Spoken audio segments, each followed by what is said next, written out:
कोमल अपने परिवार के साथ बहुत खुशी से दिन बिता रही थी।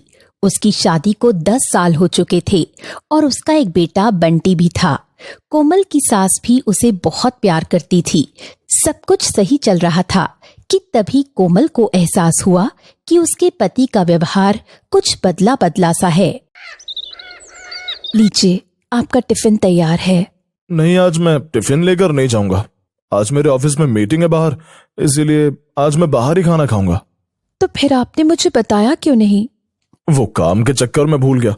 अब जाने भी दो, कौन सी बड़ी बात है। लेकिन आप पहले तो कुछ नहीं भूलते थे। अब बात ज्यादा आगे मत बढ़ाओ, मुझे ऑफिस के लिए देरी हो रही है, मैं ऑफिस जा रहा हूँ। अच्छा ठीक है, जल्दी घर आना। थोड़ी देर बाद। क्या हुआ? तेरा मुंह क्यों लटका हुआ है बहू? कुछ नहीं माँ जी, बस ऐसे ही। अच्छा, तो मुझे नाश्ता तो लगा कर दे दे। हाँ अभी लाई माँ जी, आप डाइनिंग टेबल पर बैठिए। भाई वाह, आज तो तेरे हाथ के बनाए नाश्ते में कुछ ज्यादा ही स्वाद है। कोमल चुप खड़ी रहती है। अरे क्या हो गया तुझे? कहाँ खो गई? मैं कुछ कह रही हूँ। जी माँ जी कहिए। कुछ नहीं, मुझे पता है अजय की वजह से तेरा मूड खराब है। बहू तू चिंता मत कर, अजय को ऑफिस में ज्यादा काम रहता होगा, इसलिए वो परेशान होगा। अब उसकी बातों को दिल पर लगाकर मत बैठ, कुछ दिनों में सब ठीक हो जाएगा। जी माँ जी, शायद आप ठीक कह रही हैं। तो बताइए फिर, आज आप डिनर में क्या खाना पसंद करेंगी? तेरा जो मन हो वो बना ले, मुझे तो तेरे हाथ की बनी हर डिश पसंद आती है। सच में मैं तो बहुत भाग्यशाली हूँ जो मुझे तेरे जैसी बहू मिली है। मैं भी आपके जैसी सास पाकर खुश हूँ माँ जी। थोड़ी देर बाद। अरे आ गया मेरा बेटा स्कूल से? हाँ माँ। और कैसा रहा आज का दिन स्कूल में? मन लगाकर पढ़ाई की आज या नहीं? हाँ माँ, आज बहुत मजा आया। और माँ, टीचर ने एक प्रोजेक्ट बनाने के लिए कहा है। अच्छा, तो फिर आज तुम प्रोजेक्ट बनाओगे? हाँ माँ, लेकिन मेरे पास उसके लिए सामान नहीं है। रुको, मैं अभी फोन लगाती हूँ तुम्हारे पापा को। तुम्हें जो भी चाहिए हो तुम अपने पापा को बता देना, वो शाम को ऑफिस से आते वक्त तुम्हारा सारा सामान ले आएंगे। ठीक है माँ। कोमल अजय को फोन लगाती है, लेकिन अजय फोन नहीं उठाता। बंटी के पापा का नंबर तो बिजी आ रहा है, दोबारा कोशिश करती हूँ। अरे फिर से बिजी आ रहा है। ये इतनी देर से किससे बातें कर रहे हैं कि घर का भी फोन नहीं उठा रहे। क्या हुआ माँ, फोन नहीं लग रहा क्या पापा का? नहीं बेटा, अभी तुम्हारे पापा ऑफिस की मीटिंग में बिजी होंगे, इसलिए हम थोड़ी देर बाद फोन करेंगे। नहीं माँ, अभी बात कीजिए, नहीं तो हम मार्केट चलते हैं मेरे प्रोजेक्ट का सामान लेने। क्या, हम दोनों? नहीं बेटा, अभी घर में बहुत काम है, मैं नहीं चल सकती। प्लीज माँ, चलो ना। तभी वहाँ सास आ जाती है। अरे क्या हुआ बहू, ये बंटी इतनी जिद क्यों कर रहा है? वो माँ जी, बंटी मुझे मार्केट जाने के लिए कह रहा है, उसके स्कूल का कुछ सामान लाना है। तो चली जाना बहू। मगर माँ जी अभी घर पर बहुत काम है। कोई बात नहीं, वो सब मैं देख लूंगी, तू बंटी को मत रुला, चली जा मार्केट। अच्छा ठीक है माँ जी। इसके बाद दोनों माँ बेटे मार्केट जाते हैं और दुकान पर जाकर बंटी अपने प्रोजेक्ट का सामान खरीदता है। ले लिया तुमने सारा सामान? अब तो तुम खुश हो ना बंटी? हाँ माँ, लेकिन अगर आइसक्रीम भी मिल जाती तो मैं और भी ज्यादा खुश हो जाता। अच्छा जी, चलो फिर अपने राजा बेटा को आइसक्रीम भी खिलाते हैं। माँ देखो पापा। यहाँ पापा कहाँ से आए? वो तो ऑफिस में होंगे। अरे नहीं माँ, वहाँ देखो, पापा उन आंटी के साथ बैठकर आइसक्रीम खा रहे हैं।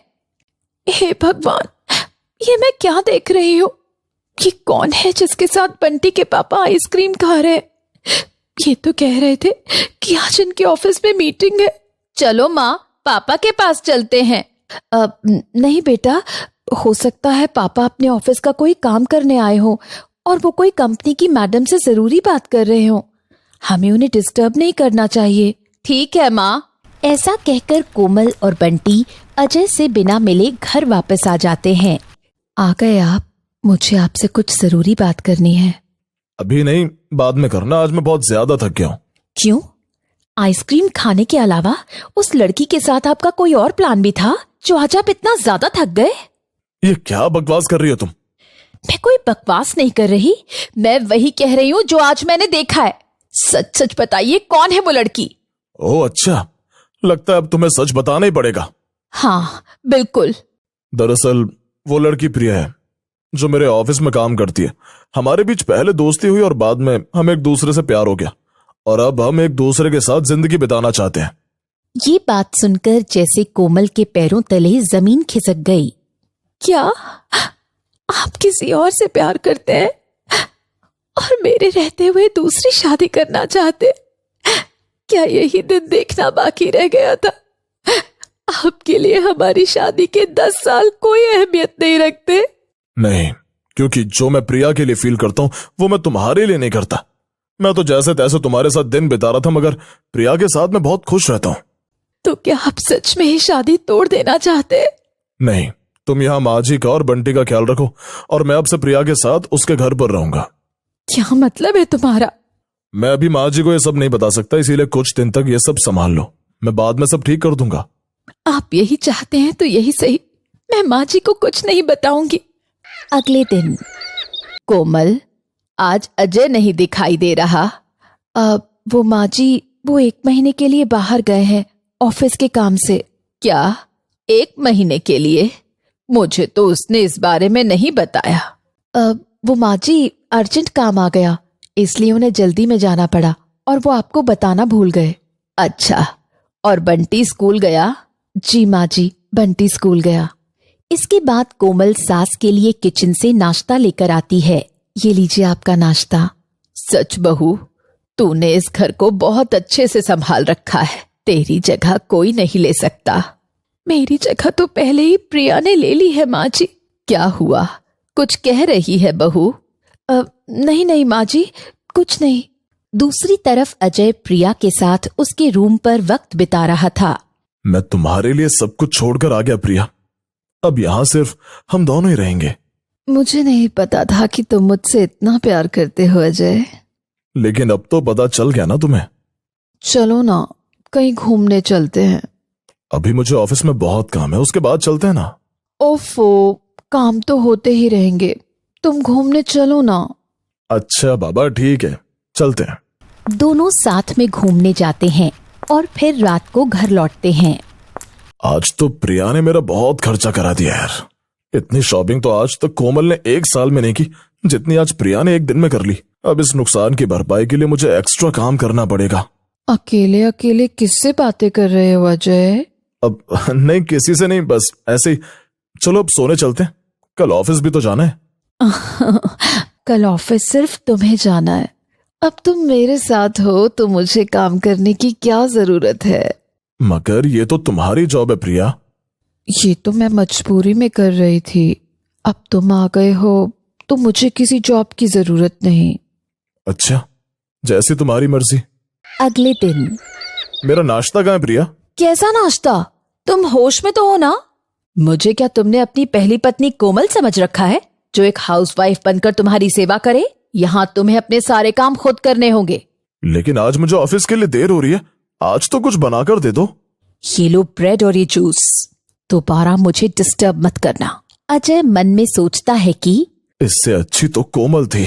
आ गए तुम, ये लो। ये सब क्या है? ये वो सारे बिल हैं जो तुम्हें चुकाने हैं। लेकिन मुझे तो 1 हफ्ता भी नहीं हुआ यहाँ आए हुए। मगर मुझे तो 1 साल हो गया यहाँ रहते हुए। तो ये घर का रेंट, बिजली का बिल और ये सारे खर्च मिलाकर 50,000 रुपए हुए जो तुम्हें चुकाने हैं। क्या 50,000 रुपए? मैंने यहाँ आकर बहुत बड़ी गलती कर दी। मैं अब समझा कि तुमने मुझसे प्यार का नाटक इन सब पैसों के चक्कर में किया है। क्या मतलब है तुम्हारा? मैं जा रहा हूँ अपने परिवार के पास। इतना कहकर अजय प्रिया को छोड़कर कोमल के पास लौट आता है। अरे आप यहाँ? मुझे माफ कर दो कोमल, मुझसे बहुत बड़ी गलती हो गई। आज के बाद मैं तुम्हें छोड़कर कहीं नहीं जाऊंगा। चलिए, देर से सही, कम से कम आपको अपनी गलती का एहसास तो हुआ। मैंने आपको माफ कर दिया है। पापा पापा देखो, मुझे मेरे प्रोजेक्ट में फर्स्ट प्राइज मिला। शाबाश बेटे। किरण घर में सबसे छोटी और सबकी लाडली थी। घर का हर सदस्य उसे बहुत प्यार करता था। मगर अपनी माँ को खोने के बाद उसे डर था कि भैया भाभी का बर्ताव उसके लिए बदल जाएगा। किरण, तुम यहाँ अपने कमरे में अकेले बैठे क्या कर रही हो? बाहर सब साथ में टीवी देख रहे हैं, तुम भी बाहर आ जाओ। नहीं भाभी, मैं अपने कमरे में ही ठीक हूँ। अरे चलो भी, अब ज्यादा जिद नहीं करो। अच्छा ठीक है भाभी, आती हूँ। किरण अपने कमरे से बाहर आती है। किरण, एक कप चाय बना कर लाना मेरे लिए। ठीक है पिताजी, अभी बनाती हूँ। किरण तुम बैठो, ससुर जी के लिए चाय मैं बना कर लाती हूँ। नहीं भाभी, मैं बना दूंगी चाय, आप यहाँ बैठिए। ये तुम्हारा काम नहीं है, मैं जा तो रही हूँ किचन में। अच्छा ठीक है भाभी। थोड़ी देर बाद अनीता चाय बनाकर लाती है। ये लीजिए ससुर जी आपकी चाय। धन्यवाद बहू। पिताजी, मुझे आपसे कुछ बात करनी थी। हाँ कहो किरण, क्या बात है? वो पिताजी, मुझे कॉलेज की फीस जमा करने के लिए पैसे चाहिए थे। कितने पैसे चाहिए? 20,000 रुपए। ये तो बहुत ज्यादा है किरण, अभी तो मेरे पास इतने पैसे नहीं है। इस बार की पेंशन भी सारी खर्च हो गई है, अगले महीने भी मुश्किल से इतने पैसे मिल पाएंगे। तो अब मैं क्या करूं पिताजी? क्या हम 2 महीने बाद फीस जमा कर सकते हैं? नहीं पिताजी, इन 10 दिन के अंदर ही मुझे फीस जमा करनी होगी, नहीं तो मुझे कॉलेज से निकाल दिया जाएगा। ठीक है, मैं कोशिश करता हूँ, लेकिन यकीन से नहीं कह सकता कि तुम्हारी फीस के लिए पैसे मिल जाएंगे या नहीं। कोई बात नहीं पिताजी। इसके बाद किरण निराश होकर अपने कमरे में चली जाती है। अरे, तुम यहाँ किचन में क्या करने आई हो किरण? भाभी, मैं सोच रही थी कि घर के काम में आपकी कुछ मदद करा दूं। तुम्हें क्या लगता है, क्या मैं बूढ़ी हो गई हूँ और मुझे मदद की जरूरत है? नहीं भाभी, ऐसा नहीं है, आप तो बहुत जवान और सुंदर हो। बस बस, अब ज्यादा मक्खन मत लगाओ और अपने कमरे में जाकर पढ़ाई करो। लेकिन भाभी, सुनो किरण, ये अभी तुम्हारी पढ़ाई की उम्र है, तुम मन लगाकर पढ़ाई करो बस। मैं हूं तो यहाँ काम करने के लिए, तुम मेरी चिंता मत करो। जब तुम्हारी शादी हो जाएगी तब तुम अपनी ससुराल में ये सब काम जी भर के कर लेना। थैंक यू भाभी। अब ये थैंक यू किस बात के लिए है किरण? मेरी भाभी बनने के लिए। चलो अब जाकर पढ़ाई करो। किरण अपने कमरे में जाती है और इसके बाद अनीता भी घर का सारा काम करके अपने कमरे में जाती है। सुनिए जी, आपसे कुछ बात करनी थी। हाँ कहो, क्या बात है? क्या आपके पास अभी 20,000 रुपए होंगे? क्या 20,000 रुपए? ये तो बहुत ज्यादा है, मगर तुम्हें इनकी अचानक जरूरत क्यों पड़ गई? दरअसल किरण के कॉलेज की फीस जमा होनी है और ससुर जी के पास भी अभी पैसे नहीं है। अच्छा, लेकिन अभी तो मेरे पास पैसे देने के लिए सिर्फ 10,000 रुपए ही होंगे। कोई बात नहीं, आप इतने ही दे दीजिए, बाकी मैं देख लूंगी। ठीक है, ये लो 10,000 रुपए। विनीत से पैसे लेने के बाद अनीता अपनी अलमारी से कुछ पैसे निकालती है। ये पैसे तो तुमने अपने लिए बचा कर रखे थे ना अनीता? हाँ, मैंने सोचा था कभी जरूरत पड़ेगी तो काम आएंगे, और देखो आज ये पैसे बिल्कुल सही काम में आ रहे हैं। तो तुम अपने बचाए हुए पैसे किरण की कॉलेज की फीस के लिए देना चाहती हो? हाँ, ये तो मेरा फर्ज है विनीत जी। सच में तुम हमारे परिवार का कितना ख्याल रखती हो अनीता।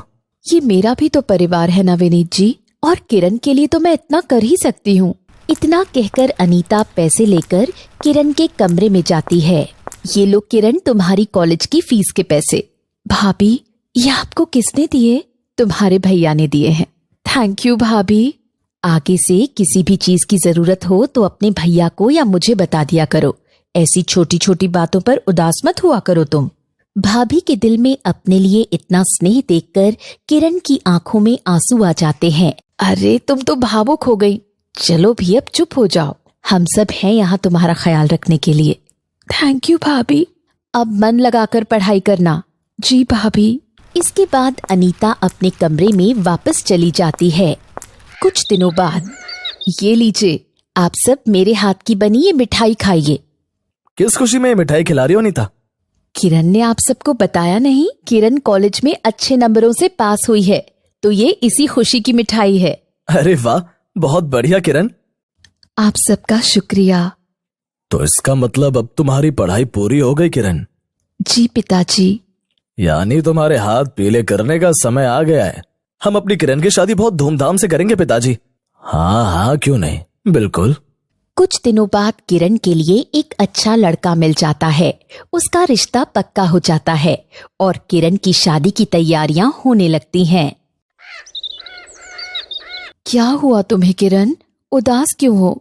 कुछ नहीं भाभी, तुम्हारी शादी होने वाली है, तुम्हें तो खुश होना चाहिए। अच्छा, मैं समझ गई, तुम भी नर्वस हो रही होगी। शादी से पहले हर लड़की नर्वस हो ही जाती है। तुम चिंता मत करो किरण, सब अच्छा होगा और लड़का भी बहुत अच्छा है। वो बात नहीं है भाभी, दरअसल मुझे माँ की बहुत याद आ रही है। जानती हूँ किरण, माँ की कमी कोई पूरी नहीं कर सकता, लेकिन हम सब हैं ना तुम्हारे साथ, और तुम्हारी माँ जहाँ भी होंगी तुम्हारे लिए खुश होंगी, इसलिए तुम भी अब खुश हो जाओ। जी भाभी, अब चलो तुम्हारी शादी की शॉपिंग के लिए चलते हैं। कल से सारी रस्में शुरू होने वाली हैं, उसके बाद फिर हमें शॉपिंग के लिए टाइम नहीं मिलेगा। ठीक है भाभी, मैं अभी तैयार होकर आती हूँ। अनीता और किरण साथ में शॉपिंग के लिए जाते हैं और फिर अगले दिन से शादी की सारी रस्में शुरू हो जाती हैं। और फिर शादी वाले दिन देखिए विनीत जी, हमारी किरण कितनी प्यारी लग रही है, किसी की नजर ना लगे इसे। हाँ, समय का पता ही नहीं चला कब मेरी बहन इतनी बड़ी हो गई कि अब किसी की दुल्हन बनने जा रही है। लेकिन तुम्हारे गहने कहाँ हैं किरण? मेरे पास बस यही गहने हैं भाभी, और नहीं है। अगर माँ होती तो वो जरूर मेरे लिए गहने बनवाती, मगर कोई बात नहीं। ऐसे कैसे कोई बात नहीं, तुम रुको यहाँ, मैं अभी आती हूँ। अनीता अपने कमरे से अपने गहने निकाल कर लाती है और लाकर किरण को पहनाती है। अरे ये क्या कर रही हैं आप भाभी, ये तो आपके गहने हैं ना। माँ नहीं है तो क्या हुआ, तुम्हारी भाभी माँ तो है। मेरे पास अभी इतने पैसे तो नहीं है किरण कि मैं तुम्हें नए गहने दिला सकूं, लेकिन अभी मैं तुम्हें ये गहने जरूर दे सकती हूँ। इसे मेरी तरफ से उपहार समझकर रख लो किरण। ये देखकर किरण की आंखें भर आती हैं। आप कितनी अच्छी हैं भाभी, आपके रहते हुए मुझे कभी माँ की कमी महसूस नहीं हुई। आप सच में लाखों में एक भाभी हैं। मेरी शादी में भी आपने कितना काम किया और कोई कमी नहीं रहने दी। मुझे समझ नहीं आ रहा कि मैं आपका शुक्रिया अदा कैसे करूं। मैंने तो बस तुम्हें अपनी बहन की तरह ही माना है किरण। चलो अब आंसू पोंछो और बाहर चलो, बाहर सब तुम्हारा इंतजार कर रहे हैं। किरण की शादी हो जाती है और फिर विदाई का समय आता है। शादी के बाद हमें भूल तो नहीं जाओगी किरण? नहीं भाभी, आपको मैं कैसे भूल सकती हूँ, ये तुम्हारा ही घर है, यहाँ आती रहना। जी भाभी, हमें भी तुम्हारी बहुत याद आएगी और मुझे भी आप सबकी याद हमेशा आएगी। इस तरह किरण की विदाई हो जाती है और किरण अपने ससुराल चली जाती है और उसका अपनी भाभी के साथ रिश्ता इसी तरह हमेशा मजबूत रहता है।